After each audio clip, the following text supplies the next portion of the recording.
Hey y'all, just sitting here with Bella, who's trying to sleep, but a toy that I got her a couple of days ago came in and she doesn't really play with it. Occasionally I'll catch her, but she was playing with it this morning. It's a little ball that is motorized and it just kind of has a delay and it'll all of a sudden it will skirt across the little bag that it comes in, but then all of a sudden it'll just stop moving, and then after a few minutes it'll just start moving. And she was playing with it this morning. She doesn't play with it a lot, but occasionally it'll get her interest. So she's playing with it this morning, and all of a sudden, clunk, she ran under after it, and she slid, and she bunged her head, and I was so upset. I was like, oh my God, what if she gets a concussion? I mean, I was crazed.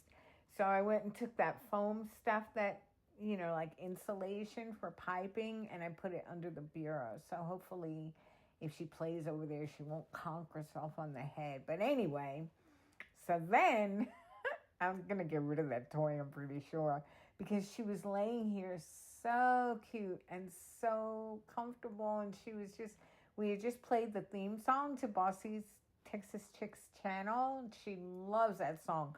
Wherever she is, as soon as I play that song, I am not lying, she will jump at her wherever she is and come rubbing and want to be petted. And because she knows when we made it, like, she got so much attention.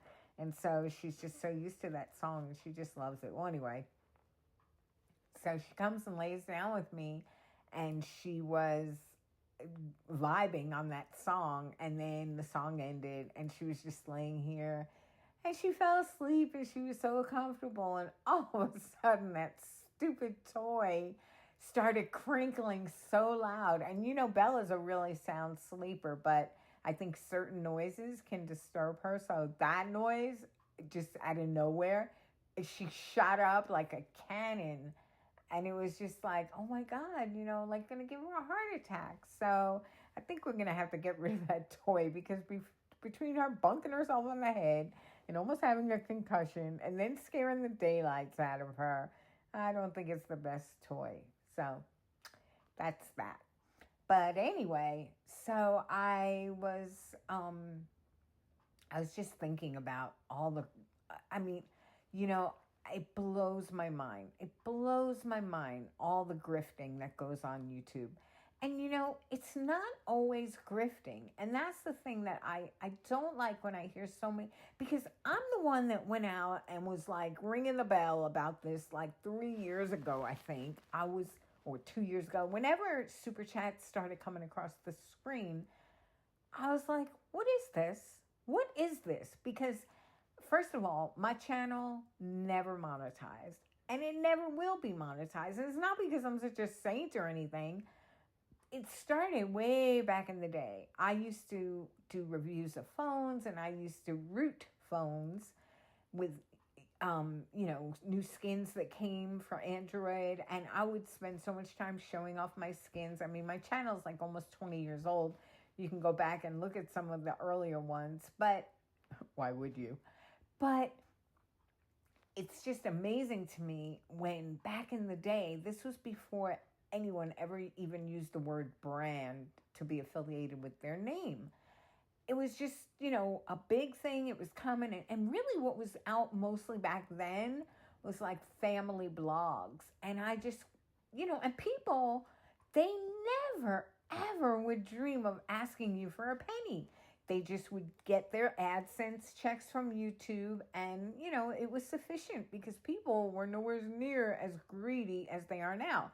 And then occasionally I noticed maybe 5 years into YouTube, I started to see sponsors come on, I got YouTube Premium as soon as it came out. But I do remember for a little bit of time, you would all of a sudden be watching one of your shows and they would just say something like this, I'm so excited. So-and-so reached out to me and this video is sponsored by, and they would just maybe mention the name of the company and say one line or two lines. I mean, it was so unobtrusive. It was so wonderful back in the day. And then all of a sudden I remember watching, I'm not going to name her, but she was a really good tech reviewer. back in the day, and she all of a sudden, towards the end of her video, she started talking about something called Patreon. I mean, I know what that is now, but back then, and she was like, if y'all want to support me, you can go to my Patreon. And honestly, back then, 15 years ago, I didn't affiliate the word support with give me money. I thought support, because back in the day, it was just like buy me a coffee, $2, buy me a beer. I mean, it was nothing like now where people are getting, $50, $100 super chats thrown at them, 10 memberships, 50 memberships. It is so out of control. But let me just go back a little bit. So I remember when she asked for us to go somewhere else, not even stay on the page and join, but have to go to a whole nother website, put your credit card information. And that's back when, things were just first starting to get scary with identity theft. Now, forget it. I think it's just an accepted reality. Everybody's like, oh, I'm still me today. Oh, great. It's a good day. But anyway, and I remember being weirded out by it because I thought, we have to go somewhere else to give money to support you. And I think I rang the bell a long time before anybody else. In fact, there are a lot of people today that just throw money at these channels. But I think if they were to sit there, and I'm not saying everybody's poor, but I mean, I think if they were to sit there and just kind of look at how much money they're throwing at these YouTubers for just showing up, grabbing a microphone, half of them are just reading documents from the court that they could read themselves. And it's not that it's hard to read a document, or it's not that I don't understand that they are taking the time out to read the document and break it down. But I mean, the kind of money that we're getting, they're getting thrown at them, and they don't even really appreciate it. A lot of times you will hear some of these content creators complain about money, ask for more money. And I've never sat there with a calculator, but I can tell you, if you go to Social Blade, you can just type in your favorite YouTuber and just get an idea. I mean, it's not going to be to the cent by no means. It gives you a range, because a lot of the YouTubers have kind of gotten hip now, and they just kind of, put their Venmo in, or their Cash App, and this way you don't have to give YouTube 30%.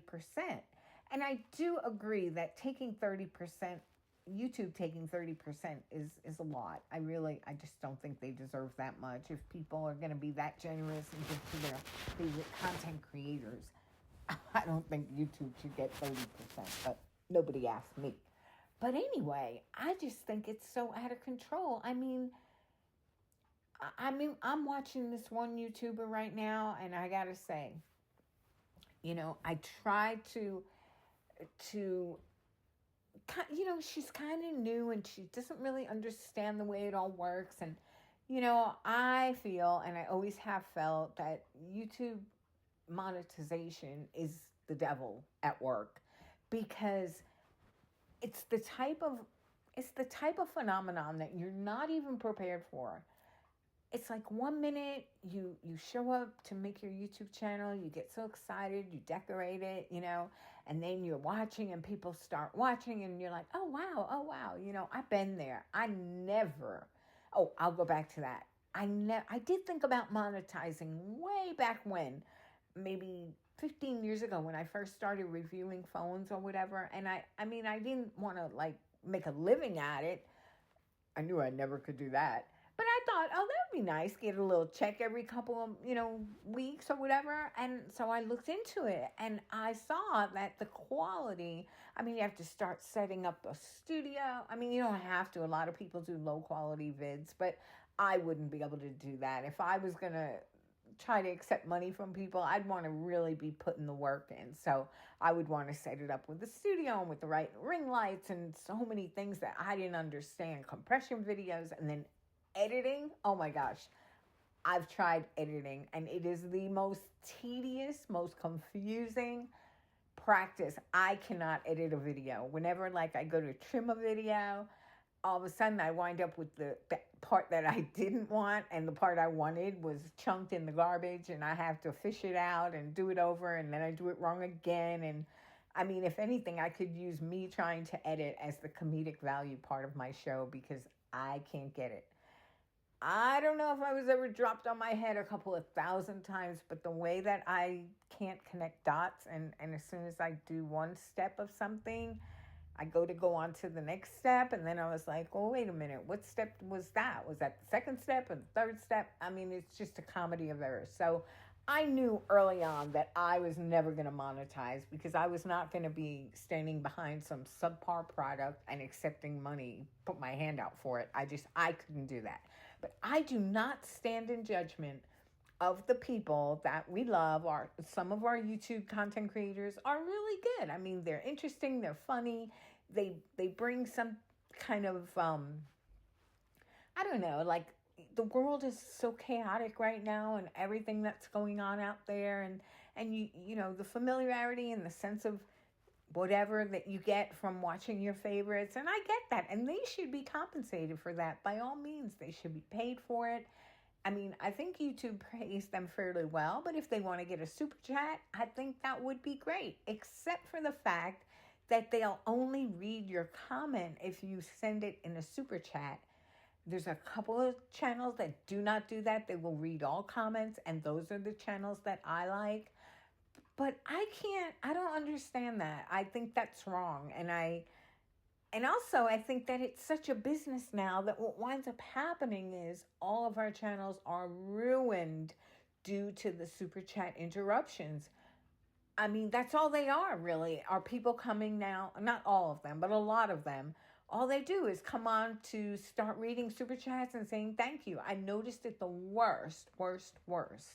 And if I'm talking kind of fast, it's because I made a video earlier and I was so slow paced, and I was like, get it out, girl.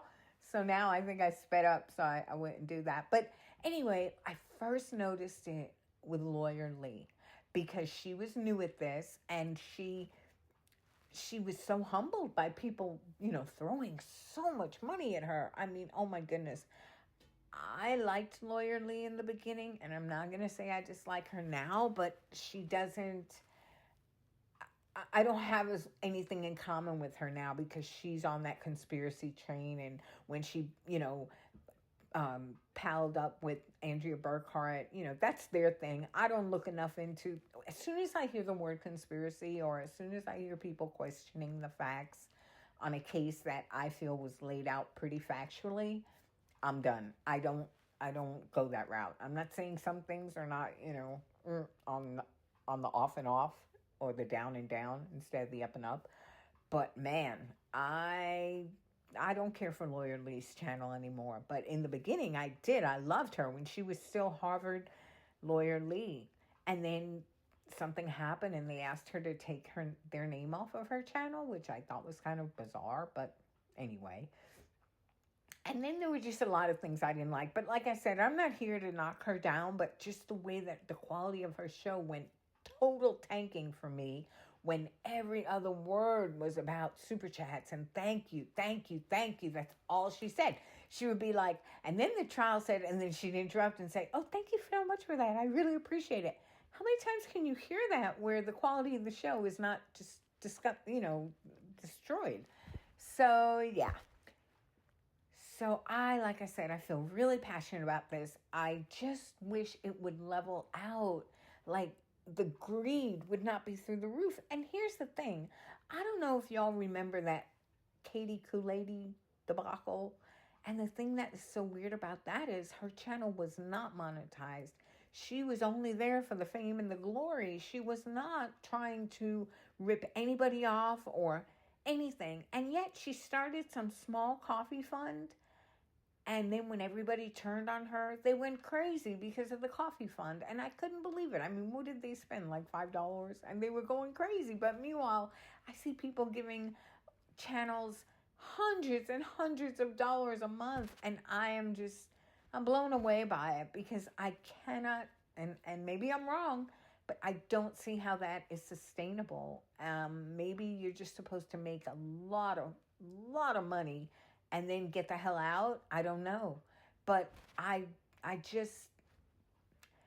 it turns me off so much that they can just be in your face like that with their hand out and asking for more and more and more. In other words, if people were just doing their thing and for whatever reason they deserve, they developed a following and everybody loved them and they just wanted to constantly throw money at them, that would be fine. That would not bother me because I would be like, it makes people feel good to give like that. So that's fine. But when you catch all of the gaslighting going on underneath, in some cases, the fundraisers, getting money for situations of your own creating and then expecting your followers to pick up the tab, or when you are subtly letting people know you wish you had money for this, oh, you can't afford it. And just come right out. I cannot stand that. When our kids used to want something and they thought that they could manipulate us into offering it, I'd be like, no, they could stand there until they were like, whatever, and they would just keep hinting more and more and more, and then finally I'd say, do you want to ask for something? Because it looks like, I don't like to have people try to think that they're getting over on me. If you want something, ask me for it. And if you go about it in a real manipulative way, you've lost me. But maybe that's just me. In fact, I know it's just me because I've been, like I said, ringing the bell about this for almost 3 years, and I'm just now seeing people getting a little fed up. But on the other hand, there's still tons of people willing to do it like indefinitely. So I don't know. Anyway, I don't know why I went on a rant about that for so long, because I haven't ranted in so long. I would think I have so many more subjects to bring up, and they'll probably come to me, but that was just the one that I thought of, and I wanted to see how it worked with this little animation video that I did. So this is pretty much just a test and a rant. Okay, y'all. Thanks for listening. Bye now.